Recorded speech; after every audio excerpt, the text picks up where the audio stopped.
The modern idea is you're supposed to accept yourself. I think that's an insane idea, by the way.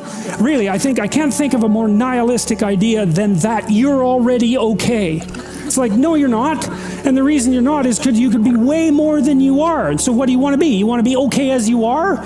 Or do you want to strive towards what's better?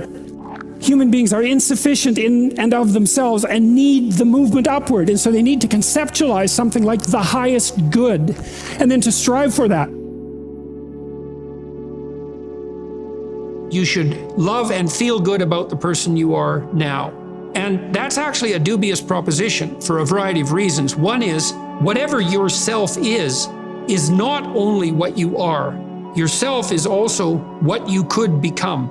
And so to love yourself properly is not only to love what you are, who you are, whatever that means, but to love who you could become. Now, one of the things I've observed is that it's very demoralizing for the typical young person who's miserable and maladjusted psychologically and socially if you just go to them and say, well, you should feel good about yourself, because they think you're good just the way you are. You're perfect just the way you are. You should accept yourself just the way you are. It's like, well, okay, so what does that say about who I should become? Is that just now off the table because I'm already good enough in every way? So am I done or something? What about who I should become?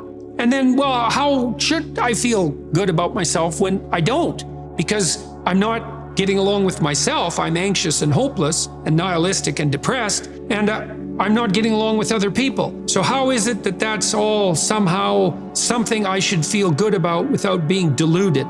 And these are complicated questions because you don't want to beat yourself with a stick, which might be the opposite of that. So, well, feel bad about yourself. It's like, no, be judicious and merciful with yourself and think that you need to accept yourself in some way, the way a mother accepts a child. But the maternal spirit is not the only spirit that governs the love that a child requires properly.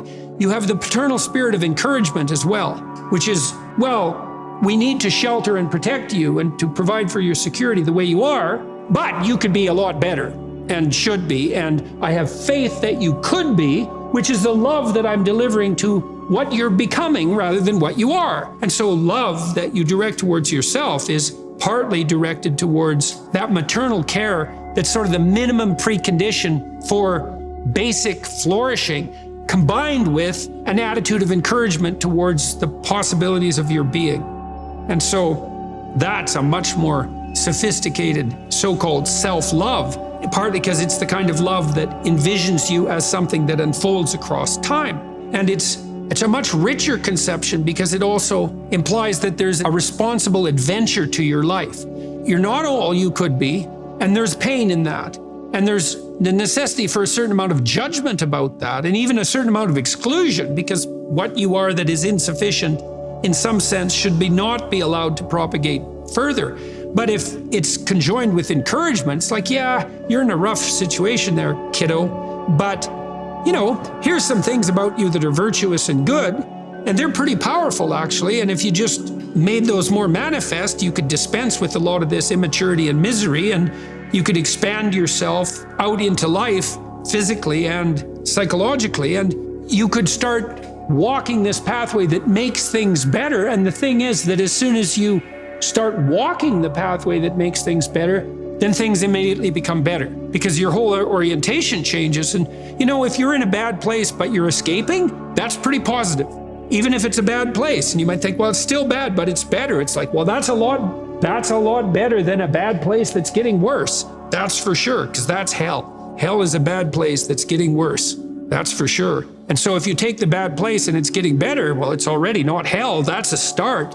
And so this notion of love, we've confused this with the maternal instinct for an infant. It's like, because an infant under 6 months, it's like, well, of course, your attitude towards an infant is you're exactly okay the way you are. But that's not what you do to any child that's older than 6 months. You start laying down some criteria for becoming, for improvement.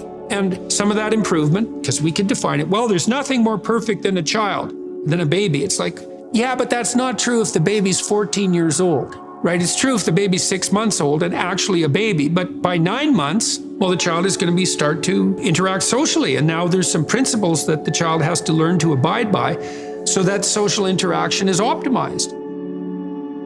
You want to take the infant who's entirely dependent and turn them into something that's autonomous and then socially integrated, and then socially integrated in a manner that's moving them towards individual responsibility.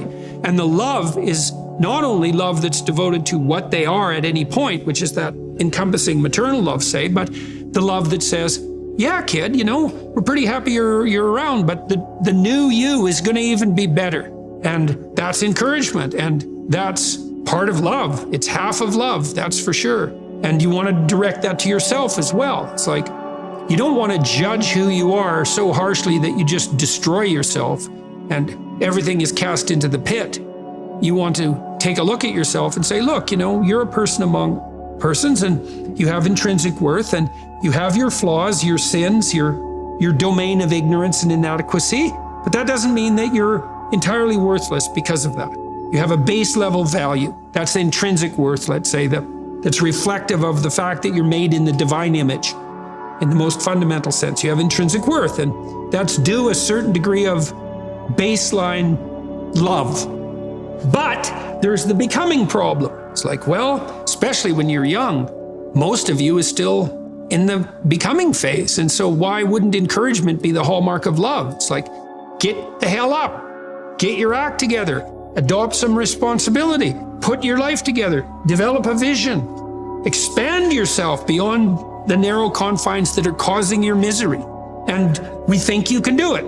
You could do it. You should do it. The world would be better off if you did it. You'd be doing better if you did it. Everything would work out better. Why would we not work to make everything work out better? And you're the person who could do it.